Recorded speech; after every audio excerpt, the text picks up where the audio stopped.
नमस्कार दोस्तों, स्वागत है आपका अपना चैनल जिसका नाम है केवल एग्जाम। इसमें आज जो एक हम नया टॉपिक स्टार्ट करने जा रहे हैं, एक नया विषय स्टार्ट करने जा रहे हैं क्विक रिवीजन के तौर पर। उसमें हम देखने जा रहे हैं जीएस के 1 लाख प्रश्नों की श्रृंखला को देखने जा रहे हैं, जो यूथ कंपटीशन की एक बहुत ही अच्छी बुक आई है। इसमें हमने पॉलिटी भी प्रारंभ कर रखा है, हमने ज्योग्राफी भी किया हुआ है, हमने हिस्ट्री भी प्रारंभ कर दिया है और आज हम जो प्रारंभ करने जा रहे हैं वो साइंस भी प्रारंभ करने जा रहे हैं। इन 4 विषयों को अगर हमने अच्छे से टॉपिक वाइज़ अच्छे से रिवीजन कर लिया और साथ ही करंट अफेयर, तो हमारे आने वाली परीक्षा जिसमें आप बीपीएससी और यूपीपीसीएस देख रहे हैं, उनसे आपको 80% प्रश्न जो होंगे वो डायरेक्ट मिल जाएँगे। 20% प्रश्न नए बनते हैं। करंट अफेयर आप पढ़ ही रहे हैं जिसका वेटेज करीबन 30 से 40 क्वेश्चन का होता चला जा रहा है हर बार का पैटर्न देखते हुए।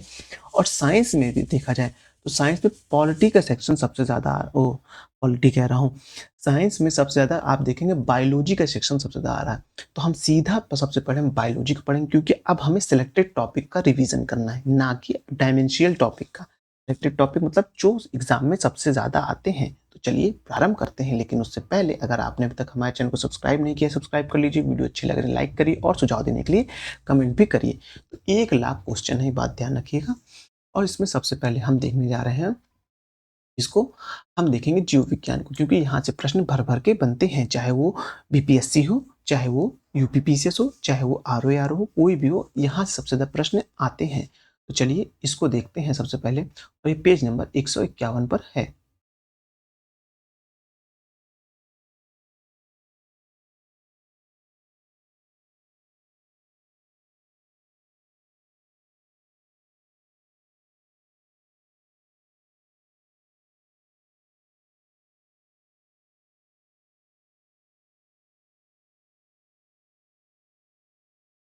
ये तो रसायन विज्ञान है और ये आएगा हमारा बायोलॉजी, यानी कि बायो एवोल्यूशन, यानी जैव विकास। कैसे कैसे हमारी धरती पर किस किस प्रकार के जीवों का किस क्रम में विकास हुआ, इसके बारे में हम इसमें देखेंगे। चलिए देखते हैं, जैव विकास के बारे में प्रारंभ करते हैं।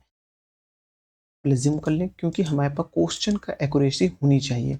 ये कोई और ये जितने भी आपको दिख रहे हैं ना, ये सारे प्रश्न बन चुके हैं अब तक। ये सारे प्रश्न परीक्षाओं में आ चुके हैं। चलिए पहले भारत पृथ्वी की उत्पत्ति अनुमानतः कब हुई थी? यह हुई थी 4.6 अरब वर्ष पूर्व हुई थी। वर्तमान प्र वर्तमान प्रमाण के अनुसार पृथ्वी पृथ्वी का जीव का उद्गम लगभग हुआ कब? लगभग कितने? 2 अरब वर्ष पूर्व। सबसे व्यापक रूप से स्वीकृति सिद्धांत में से एक के अनुसार पृथ्वी पर जीवन की उत्पत्ति से पहले पृथ्वी पर वायुमंडल में किसका मिश्रण था? तो देखेंगे CH4 NS3 और O2 CO2 का था।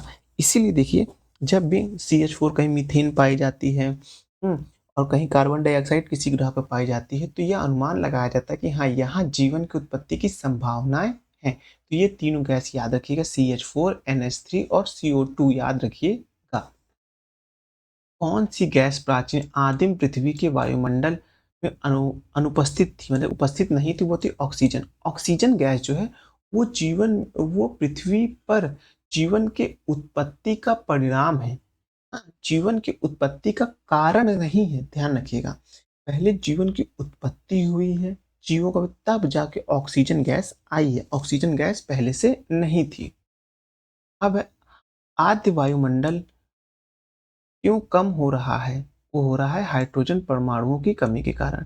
पृथ्वी पर सबसे पुराना जीव कौन सा है? नीली हली शैवाल, जो आप काई लगती है, उनको जानते हैं। पृथ्वी जीवन की उत्पत्ति का सबसे आधुनिक सिद्धांत कौन सा है? वह देखेंगे, रासायनिक उद्विकास का सिद्धांत है। जीवन की उत्पत्ति का रासायनिक उद्विकास सिद्धांत किसने प्रस्तुत किया था? तो किया था AI ओपेरियन ने किया था। जीवन की उत्पत्ति रासायनिक उद्विकास सिद्धांत, केवल उद्विकास का सिद्धांत नहीं, इसमें रासायनिक शब्द आएगा। जब रासायनिक का शब्द आएगा तो AI ओपेरिन आएगा। जीवन की उत्पत्ति ओरिजिन ऑफ लाइफ नामक पुस्तक किसने लिखी थी? तो ओपेरिन ने लिखी थी, ये बात ध्यान रखिएगा। अब है जैव विकास परिकल्पना का पहला तर्क संगत सिद्धांत किसने प्रस्तुत किया था? तो लैमार्क ने किया था 1809 में। कब किया था? लैमार्क ने 1809 में किया था। जैव विकास परिकल्पना का पहला तर्क संगत सिद्धांत किसने प्रस्तुत किया था? लैमार्क ने प्रस्तुत किया था। लैमार्क का सिद्धांत क्या कहलाता है? लैमार्कवाद कहलाता है। ये बात ध्यान रखिएगा। लैमार्कवाद किस पर आधारित है? तो देखेंगे बड़े होने की प्रवृत्ति पर, वातावरण का सीधा प्रभाव, अंगों के उपयोग अनुप्रयोग का प्रभाव और अपार्जित लक्षणों की वंशगति का। अब है अपार्जित लक्षणों की वंशगति सिद्धांत किसे कहा जाता है? वो लैमार्कवाद को कहा जाता है। लैमार्क की पुस्तक का क्या नाम था? उसकी पुस्तक का नाम देखेंगे फिलोसफिकल जूलॉजिकल है।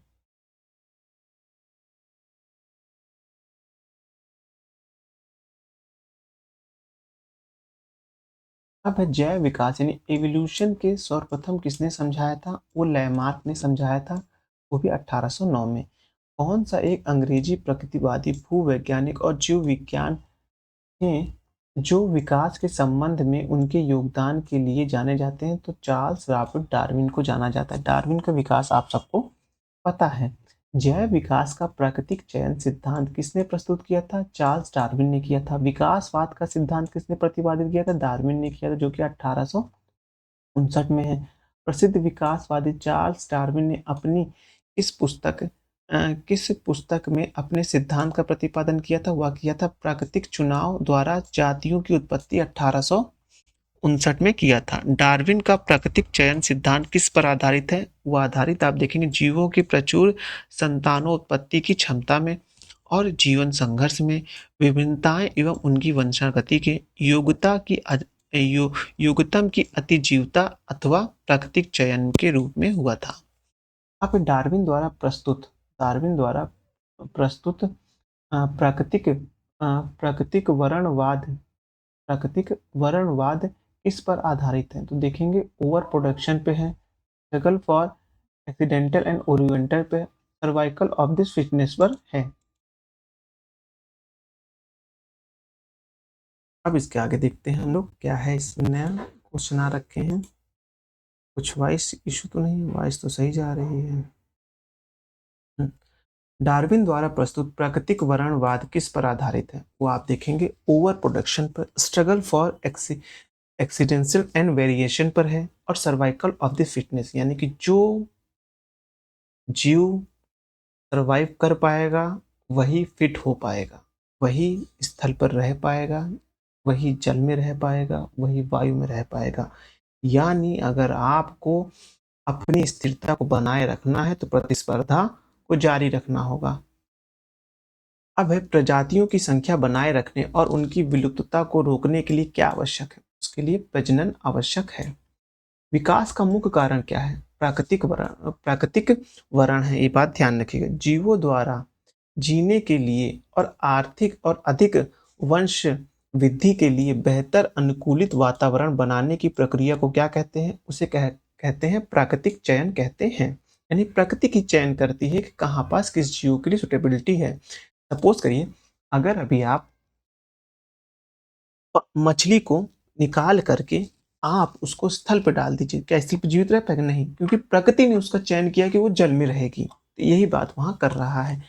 अब है आगे देखेंगे जैव विकास के संदर्भ में सांपों के अंगों का लोप होने को किस प्रकार स्पष्ट किया गया है? तो इस प्रकार स्पष्ट किया गया कि अंगों के उपयोग तथा अनुप्रयोग किए जाने से, मतलब कि किसी भी अंग का अगर आप उपयोग करें, जैसे कोई व्यक्ति ऐसे समझिए, आपको एकदम तत्कालीन उदाहरण देता, अगर आप जिम कर रहे हैं, खूब जिम जाके शीशे में देख देख के डंबल उठा रहे हैं, बॉडी बना रहे हैं, तो क्या होगा? आपकी बॉडी वो फूल जाएगी, आपकी मसल्स क्रिएट होंगी। यानी कि आप अगर एक हाथ में से ही सिर्फ डंबल करेंगे, देखिएगा एक हाथ ही आगे बढ़ेगा, दूसरे को छोड़ दीजिएगा दूसरा पतला रहेगा।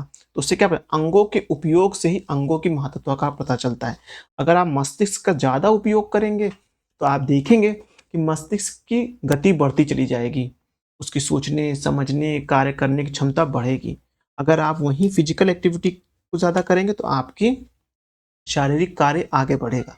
इसलिए हमें तालमेल लेके चलना पड़ता है। इसलिए यहाँ ये बोला गया है कि अंगों के उपयोग तथा अनुप्रयोग की क्रिया होता है। जैव विकास के लोप का कारण क्या होता है? अगर अंगों का उपयोग करेंगे तो बढ़ेगा, अंगों का उपयोग नहीं करेंगे तो नहीं बढ़ेगा।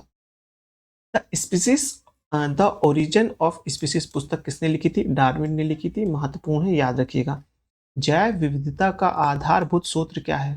उसका आधारभूत सूत्र आप देखेंगे उत्परिवर्तन है। विकास के उत्परिवर्तन सिद्धांत का प्रतिपादन किसने किया? उसको किया था ह्यूगो डी ब्रिज ने किया था। ह्यूगो डी ब्रिज ने अपना उपयोग किस पर किया था? अपना उपयोग किया था उसने, तो किसने किया था? संध्या प्रिमोर्ज तथा आ, आई, आइनो आइनोर्थ लैमार्कियन पर किया था। किस जाति का पहला सदस्य जिसने जिसमें उत्परिवर्तन लक्षण दिखाई देता है, क्या कहलाता है? उत्परिवर्तनवाद कहलाता है। वह कौन सा विचार है कि नई प्रजातियों का विकास उनके उनके परिभाषित परिवर्तन के कारण हुआ है? वो देखेंगे उत्परिवर्तन है। विकासवादी विकासवादी संबंध के प्रमाण कौन प्रदान करता है? वो जीवाश्म प्रदान करता है। लाखों वर्षों के आदिम जीवों के क्रमिक परिवर्तन का अनुक्रम है, जिसके परिणाम स्वरूप नई प्रजाति गठन होता है। वो देखें कौन सा है? क्रम गठन उन्नति है। किसे पादप किसे पादप एवं जंतुओं के बीच की संयोजक कड़ी माना जाता है? उसे युगलीना को माना जाता है। इसे एनेलिडा इसे एनेलिडा और मोलास्क के बीच की कड़ी माना जाता है। नियोपी लाइनन को माना जाता है। इसे सरीसृप तथा पक्षी के बीच की कड़ी माना जाता है। वो माना जाता है आर्कियोपेडिक्स को माना जाता है। आर्कियोपेडिक्स क्या है? वो जैसे देखेंगे जुरैसिक युग का सर्व पुरातन पक्षी है। इसे सरीसृप तथा स्तनधारी के बीच की कड़ी मानी जाती है। ये यूपीपीसीएस का फेवरेट प्रश्न में से एक है। इसे सरीसृप तथा स्तनधारी के बीच की कड़ी माना जाता है। उसे एकेडिना तथा प्लेप्टिप्स को माना जाता है। अब है अंडे देने वाले स्तनपायी कौन है? और देखेंगे कौन है अंडे देने वाले स्तनपायी, मतलब कि एक तरफ से अंडा भी दे रहा है और स्तनपायी भी है। वो कौन है? प्लेप्टिस है। याद रखिए कौन है? प्लेप्टिस है। ये स्तनधारी और सरीसृप के बीच की कड़ी होती है। अब है जीवधारियों की नई प्रजाति का क्रमिक विकास इसने किया। विकास करने की संभावना क्यों अधिक होती है? क्योंकि द्विवर्णक अणुओं के विभाजन के कारण होती है।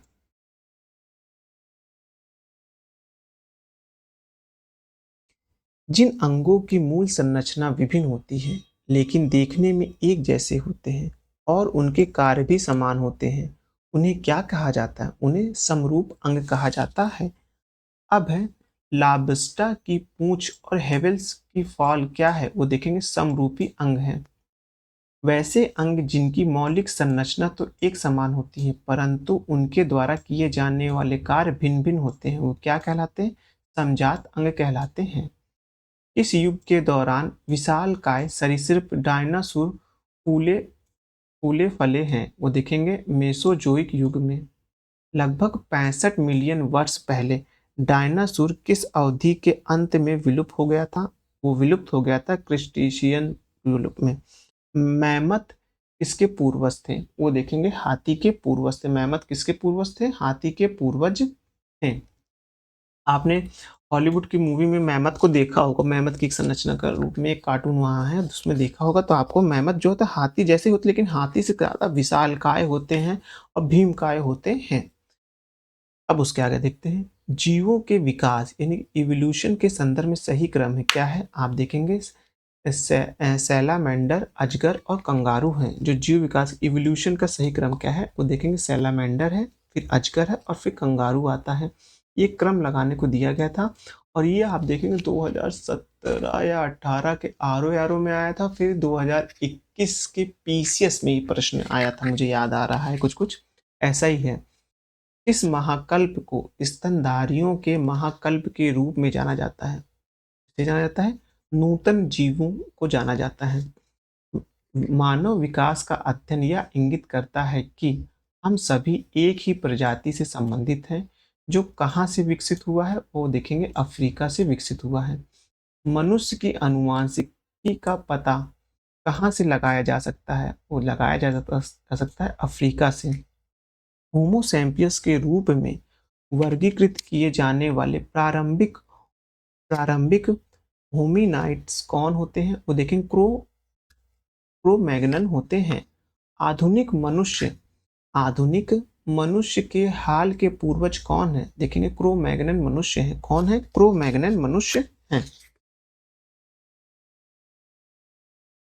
वैज्ञानिक नाम होमो सैपियंस का अर्थ क्या है?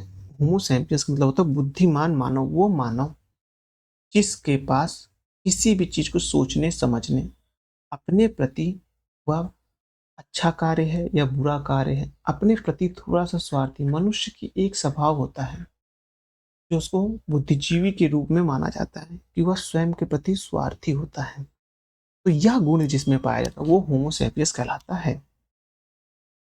शब्द है, शब्द डेनिसोवन। डेनिसोवन कभी कभी समाचार माध्यमों में से संदर्भ में आता है। वो क्या है? एक आदि मानव जानित स्पीसीज, स्पीसीज की समकालीन मानव प्रजाति है। इसे डेनी सोवन कहा जाता है। वर्ष 2015 में किस होमो जीन्स की एक नई प्रजाति की खोज राइजिंग स्टार कैद सिस्टम क्रेटर ऑफ ह्यूमेटाइड्स दक्षिण अफ्रीका की दीना लिंड चैम्ब में की गई है? वो है होमो नलेडी है। अब एक नया चैप्टर आ रहा है जो जीव विज्ञान यानी कि हमारा बायोलॉजी सेक्शन से संबंधित है। ये जो अब तक हम पढ़ रहे थे वो उद्विकास से था, मतलब कि जीवों के विकास के क्रम में कौन कौन किस किस कैसी कैसी बातें कहा उसके बारे में था। अब जो हम पढ़ने जा रहे हैं बायोलॉजी का सेक्शन पढ़ने जा रहे हैं। प्रश्न हर जगह से बनते, एक दो प्रश्न देखिए।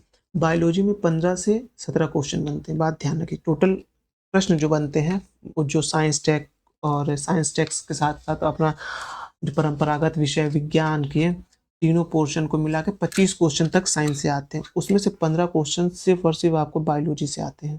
क्यों? क्योंकि बायोलॉजी का प्रशासन में उपयोग ज़्यादा है। बायोलॉजी के भी हर एक टॉपिक से एक एक प्रश्न भी आ गए ना तो आपके 15 प्रश्न बन जाते हैं। ये बात ध्यान रखिएगा। इसलिए हमको बायोलॉजी को हल्के में नहीं लेना है। चलिए प्रारंभ करते हैं जीव विज्ञान के बारे में। विज्ञान किसे कहते हैं? वो सुसंगठित, सुव्यवस्थित तथा क्रमबद्ध ज्ञान को ही विज्ञान कहते हैं। सबको पता है ये बात। आप क्लास 6 की जब यूपी बोर्ड या एनसीईआरटी बोर्ड उठाएंगे उसमें आपको सीधा पता चल जाएगा। जीव विज्ञान बायोलॉजी शब्द का प्रयोग सर्वप्रथम किसने किया था? लैमार्क तथा ट्रिवेनेस ने किया था। जीव विज्ञान की मुख्य कितनी शाखाएं हैं? वो देखेंगे दो, जूलॉजी और बॉटनी है। जूलॉजी की कितनी उपशाखाएं हैं? अनेक हैं। जूलॉजी की कई शाखाएं आपको देखने को मिलेगा। जंतु विज्ञान यानी जूलॉजी किसका अध्ययन करते हैं? जीवित व मृत जंतुओं दोनों का करते हैं। जंतु विज्ञान का जनक किसे माना जाता है? माना जाता है अरस्तु को। किसे माना जाता है? जंतु विज्ञान का जनक अरस्तु को माना जाता है। हिस्टोरिया एनिमेलियम किसकी रचना है? वो माना जाता है अरस्तु की रचना है। जंतु विज्ञान किसका अध्ययन होता है? वह अध्ययन होता है जंतुओं का। जीवों के वर्गीकरण के अध्ययन को क्या कहा जाता है? उसे वर्गीकी कहा जाता है। जीवों की आकृति, उनकी रचना और विशिष्ट संरचनात्मक गुण के अध्ययन को क्या कहा जाता है? उसे कहा जाता है मार्फोलॉजी कहा जाता है।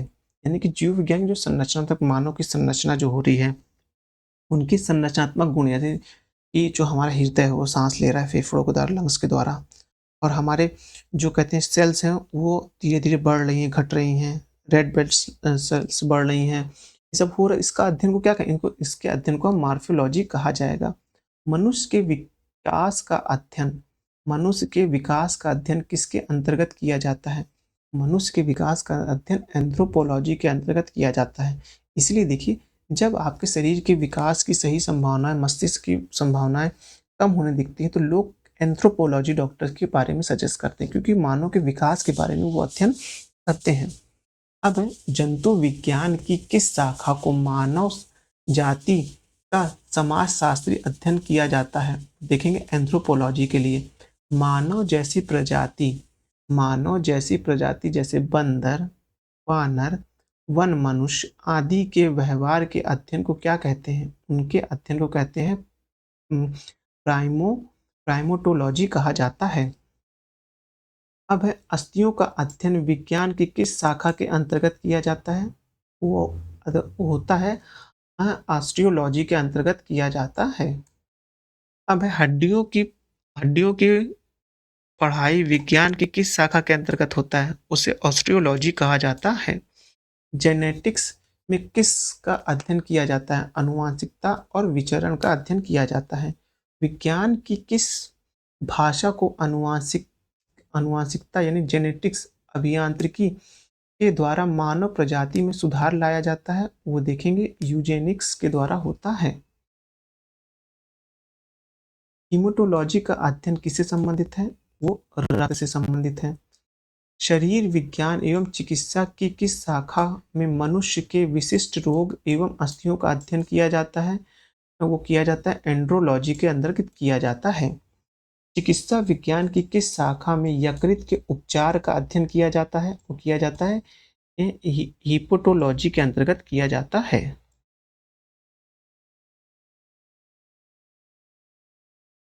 कैंसर का उपचार कैंसर का उपचार चिकित्सीय विज्ञान की किस शाखा के अंतर्गत किया जाता है? उसे किया जाता है अंगोलॉजी के अंतर्गत किया जाता है। कोशिका का वैज्ञानिक अध्ययन को क्या कहा जाता है? उसे साइटोलॉजी कहा जाता है। विभिन्न प्रकार के ऊतकों के अध्ययन को क्या कहा जाता है? उसे ऊतक विज्ञान कहा जाता है।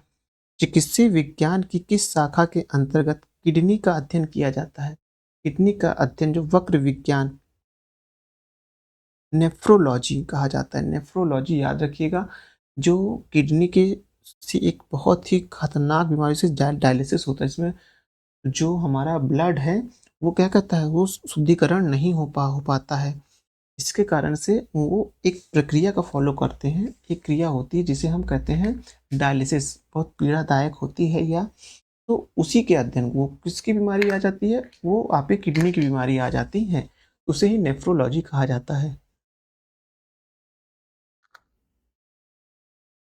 जानवरों के उनके पर्यावरण के साथ संबंध के अध्ययन को क्या कहा जाता है? पारिस्थितिकी विज्ञान इकोलॉजी कहा जाता है।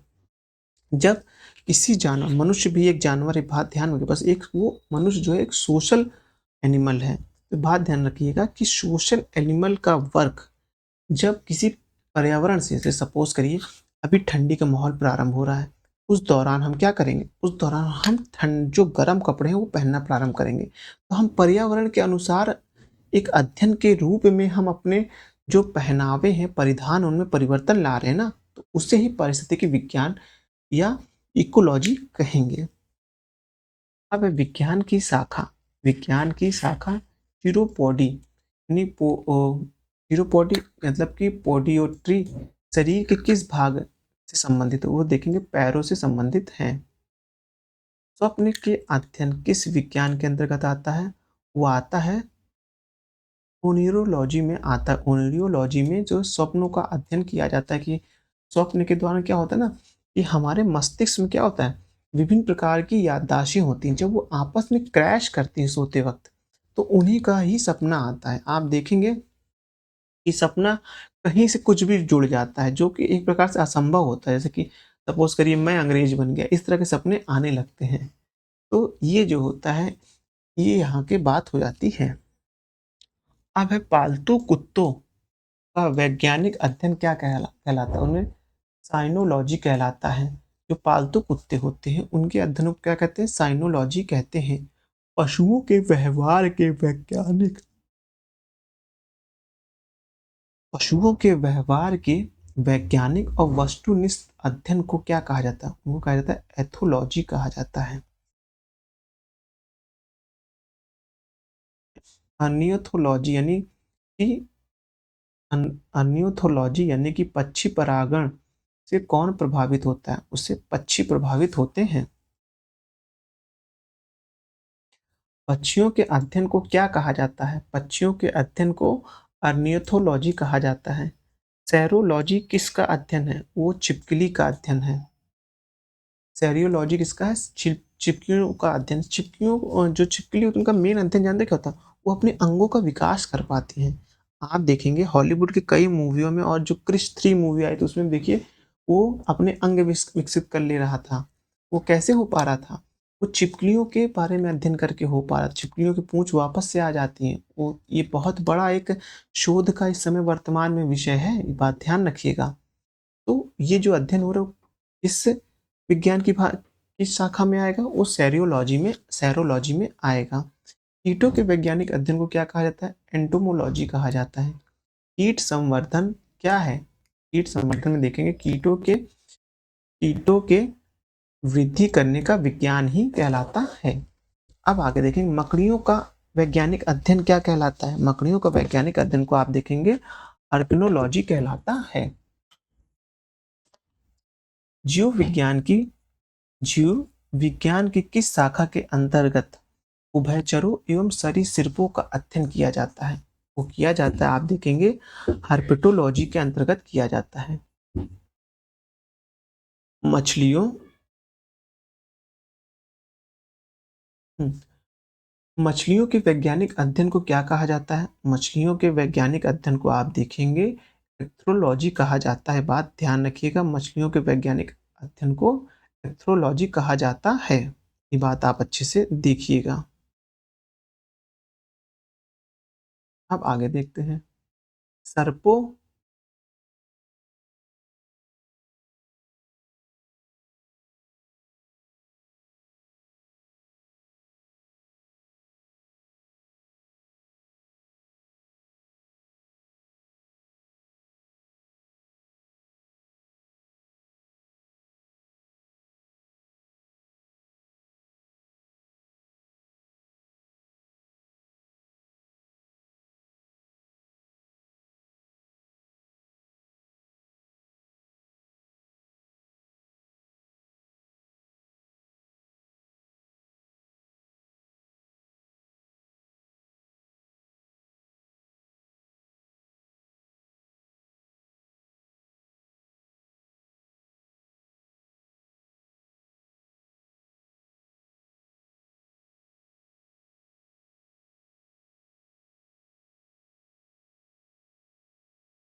आवाज़ आ रही है आपको? टैक्सोलॉजी में किसका अध्ययन किया जाता है? ज़हर का। जैसे टॉक्सिस हो गए हो, ऐसे याद करिए। कहते हैं ना रिलेशन में बोलते हैं टॉक्सिस हो गए, ज़हर हो गए हो एकदम। टैक्सोलॉजी का अध्ययन किया जाता है किसके लिए? ज़हर विज्ञान को पढ़ने के लिए किया जाता है।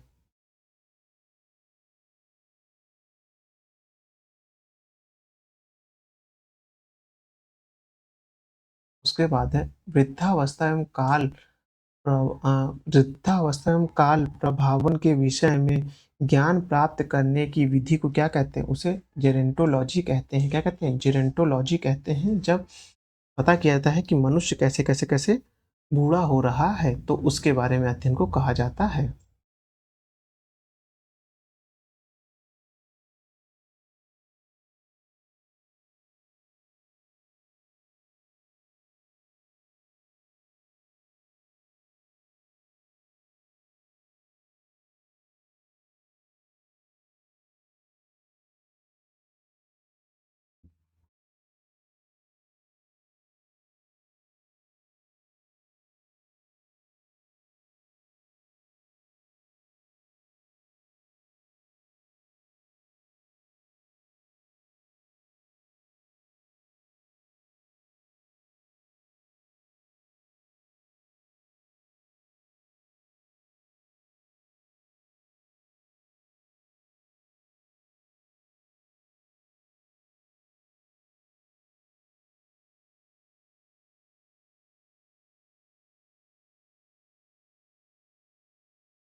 विभिन्न विभिन्न संस्कृतियों के वैज्ञानिक वितरण के तुलनात्मक अध्ययन को क्या कहते हैं?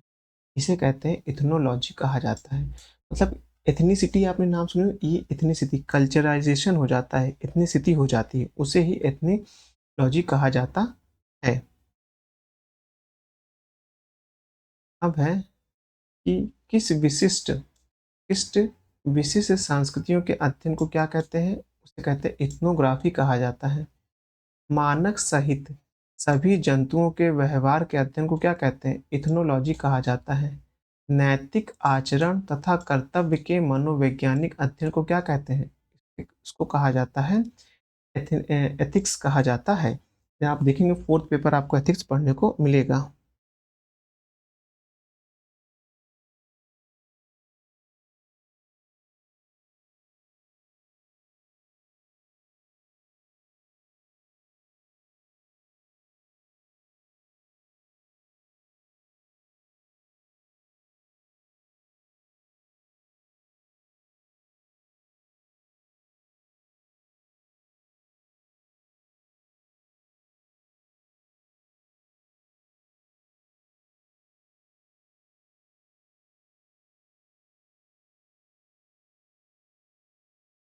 जनसंख्या एवं मानव जाति की महत्वपूर्ण आंकड़ों के अध्ययन को क्या कहते हैं? इसे कहा जाता है जननांकी कहा जाता है। इसके बारे में आप हर साल प्रश्न भी देखते हैं, ये बात आप ध्यान रखिएगा।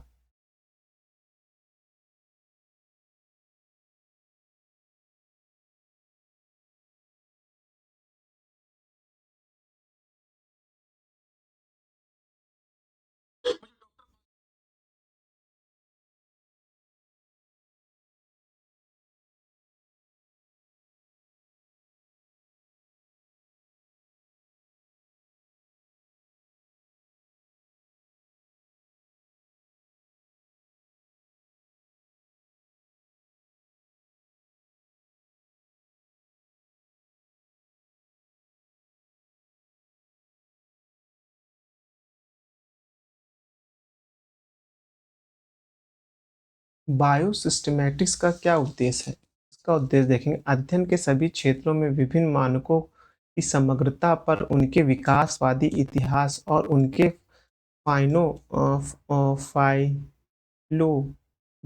फाइलोजिन की स्थापना के आधार पर जीवों का वर्गीकरण। जैविक जगत के गुण सिद्धांत के प्रयोग द्वारा आधुनिक उपकरण एवं अभियांत्रिकी तंत्र का निर्माण करना क्या कहलाता है? कहलाता है बायोनिस कहलाता है। पैलियो पैलियो वनस्पति के अंतर्गत किसका अध्ययन किया जाता है? अध्ययन किया जाता है पादप जीवाश्मों का किया जाता है। प्राचीन काल के जानवरों, पौधे एवं अन्य जीवों के संरक्षित अवशेषों या चिन्हों के अध्ययन का विज्ञान क्या कहलाता है? जीवाश्म विज्ञान कहलाता है। क्या कहलाता है? जीवाश्म विज्ञान कहलाता है। विज्ञान की किस शाखा के अंतर्गत विज्ञान की इस शाखा के अंतर्गत जीवित एवं जीवाश्म दोनों रूपों के पौधे के परागण, बीजाणु गुणों और कुछ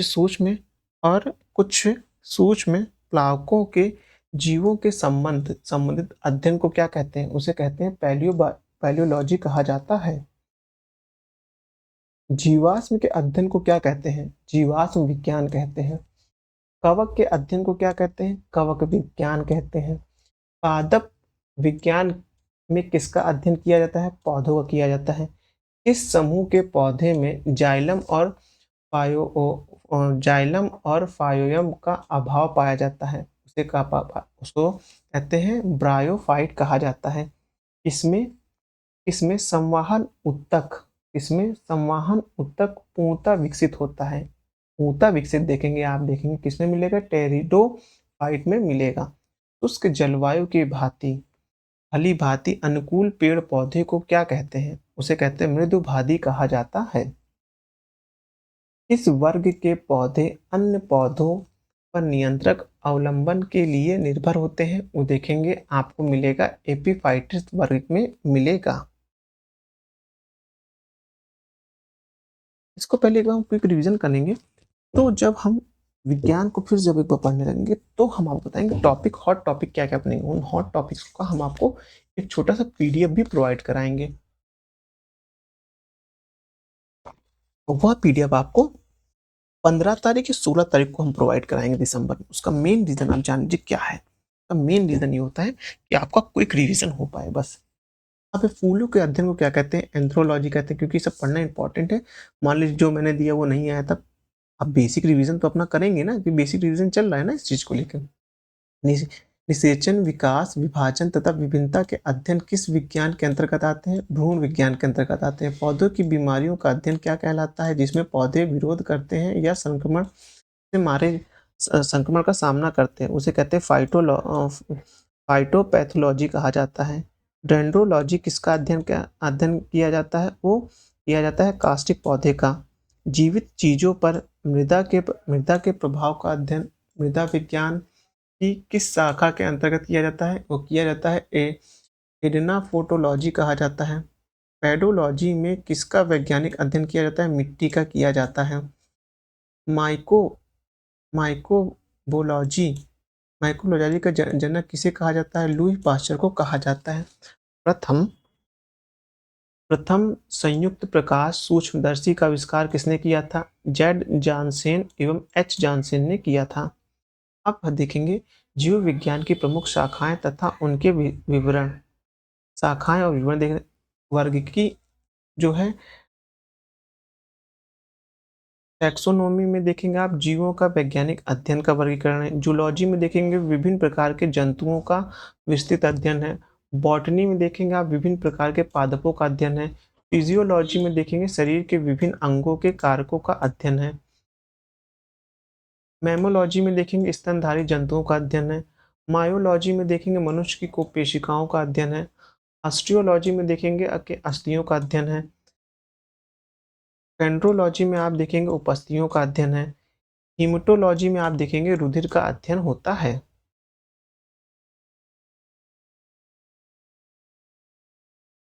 सेरोलॉजी में रुधिर सीरम का अध्ययन होता है। न्यूरोलॉजी में देखेंगे तंत्रिका तंत्र का अध्ययन होता है। फ्रेनोलॉजी में देखेंगे मस्तिष्क के विभिन्न भागों की क्रियाशीलता तथा विक्षिप्तता का अध्ययन होता है।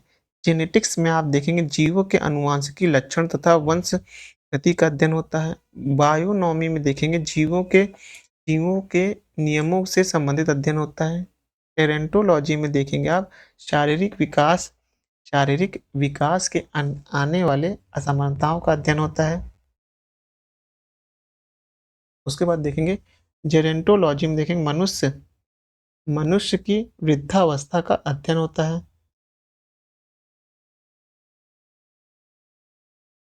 पेडोलॉजी में देखेंगे रोगों के प्राकृतिक लक्षणों व कारकों का अध्ययन होता है। अंगोलॉजी में देखेंगे कैंसर से संबंधित ट्यूमर का अध्ययन होता है। लिथ लिथोट्रिप्सी में आप देखेंगे किरणों की सहायता से गुर्दे, पित्ताशय व मूत्र की थैलियों में स्थित पथरी को तोड़कर मरीज का इलाज किया जाता है। इसे आप लेजर थेरेपी भी कहा जाता है आजकल। और जब किडनी वो मतलब कि स्टोन का जब वो होता है पथरी-वथरी का जब ऑपरेशन होता है तो आजकल ये लिथोट्रिप्सी जो है बहुत ही फ़ेमस हो रहा है। अब है डेमेट्रोलॉजी त्वचा तथा इसके रोगों का अध्ययन है। हिस्टोलॉजी कहते हैं विभिन्न प्रकार के ऊतकों का अध्ययन है। टिश्यू कल्चर जो है कृत्रिम माध्यमों से ऊतकों का संवर्धन होता है, जैसे कि अभी आपने देखा होगा ब्रिटेन जैसे देशों ने क्या किया था, एक ब्लड बना लिया था। ये सब किसमें आएगा? टिश्यू कल्चर का अध्ययन करेंगे तभी तो ब्लड बना पाएंगे। अब है स्पर्मोलॉजी पादपों और जंतुओं के बाह्य आकार की संरचना का अध्ययन के लिए है। फिजियोलॉजी शरीर के विभिन्न भागों के कार्यों एवं क्रियाविधि का अध्ययन है। अब उसके आप देखेंगे कि एस्ट्रोलॉजी क्या है? मछलियों का वैज्ञानिक अध्ययन है। एंड्रोलॉजी क्या है? पुरुषों के स्वास्थ्य, बांझपन या जो है यौन रोग का अध्ययन है, जिसे हम कहते हैं एंथ्रोलॉजी कहते हैं। एंड्रोलॉजी सॉरी एंथ्रो मैंने बोल दिया, वो एंड्रोलॉजी है। कहीं मैं कहा गड़बड़ क्यों हो रही है? डेस्टमोलॉजी क्या होता है? एनाटॉमी के अंतर्गत स्नायुबद्ध का अध्ययन होता है।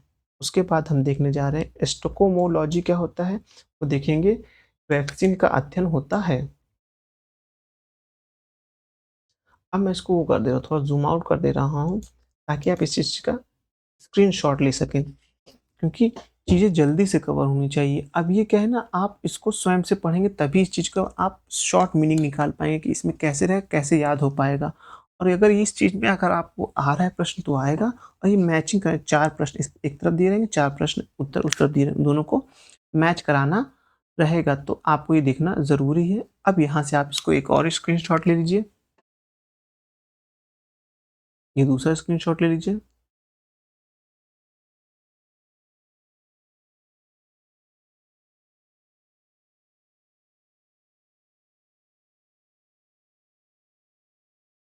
ये स्क्रीनशॉट ले लीजिएगा पूरा।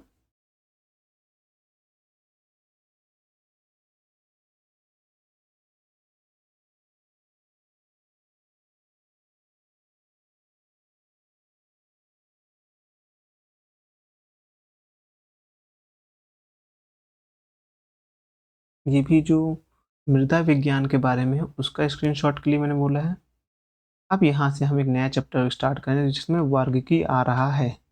इसमें क्या पढ़ेंगे ना, आप इसमें अलग-अलग पादपों के बारे में भी पढ़ेंगे। इसी को अब हम देखने जा रहे हैं। थोड़ा हम फास्ट से चलेंगे। हम आपको पीडीएफ शो कर रहे हैं, आप पीडीएफ देख लीजिए, स्क्रीनशॉट लीजिए, जो पढ़ने वाली चीज़ उसको पढ़िए, छोड़ना भी इम्पोर्टेंट होता है, ये बात ध्यान रखिएगा। वर्गीकी किसे कहते हैं? वर्गीकी कहते हैं जीव विज्ञान की वह शाखा जिसके अंतर्गत जीव जातियों को उनकी समानताओं एवं असमानताओं के आधार पर छोटे-बड़े समूह में बाँटा जाता है। जैसे कि वर्गीकरण किया जाता है, उसे वर्गीकी कहा जाता है। इसे फादर ऑफ टैक्सोनॉमी कहा जाता है, वो कहा जाता है कैलोरो लीनियर को कहा जाता है। किसने सर्वप्रथम संपूर्ण जीवधारियों को दो दो जगतों यानी पादप जगत और जंतु जगत में विभाजित किया था? वो कौन थे? वो देखेंगे कैरियो लीनियन कहा था। द्विपादप नामकरण पद्धति की स्थापना किसने की थी? वो आप देखेंगे कैरोलस लियोनो ने की थी। अब ये जो पादप जगत के बारे में है, इनका भी आपको स्क्रीनशॉट लेना है, क्योंकि ये सीधा-सीधा जो है वो है। यहाँ से एक ही 2 क्वेश्चन बनते हैं, मोनेरा जगत हो गया, ये सब हो गया, पादप जगत, जंतु जगत, ये सब हो गया। इसमें जो मेन हॉट टॉपिक में आप देखेंगे बायोलॉजी में सबसे पहले जो रोग विज्ञान होता है, वो देखा जाता है। हुँ, रोग विज्ञान में क्या-क्या इम्पोर्टेंट है, ये देखा जाता है। इसको मैं दिखा रहा हूँ, आप स्क्रीनशॉट इसलिए लेते जाइए।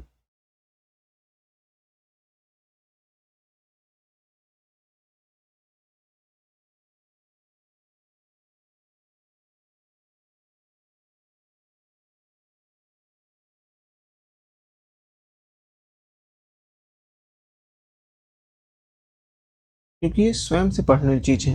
अगर इनको आप एक-एक चीज़ को रोकने लगेंगे तो बहुत लंबा जा समय जाएगा। इसलिए मैंने कहा था इसको मैं क्विक रिवीजन तौर पे जल्दी से से ख़त्म करने की कोशिश करूँगा।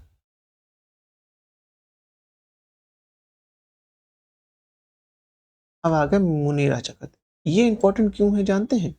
क्योंकि आप देखेंगे ये साइंस टेक्स्ट से भी जुड़ जाता है। इसमें जीवाणु, विषाणु से कौन से रोग फैलते हैं, कौन से क्या होते हैं, इनके बारे में हम पढ़ेंगे। तो चलिए अभी यहीं समाप्त करते हैं, नेक्स्ट वीडियो में हम यहाँ से पढ़ेंगे। अलार्म लगा देता हूँ, चलो हो गया।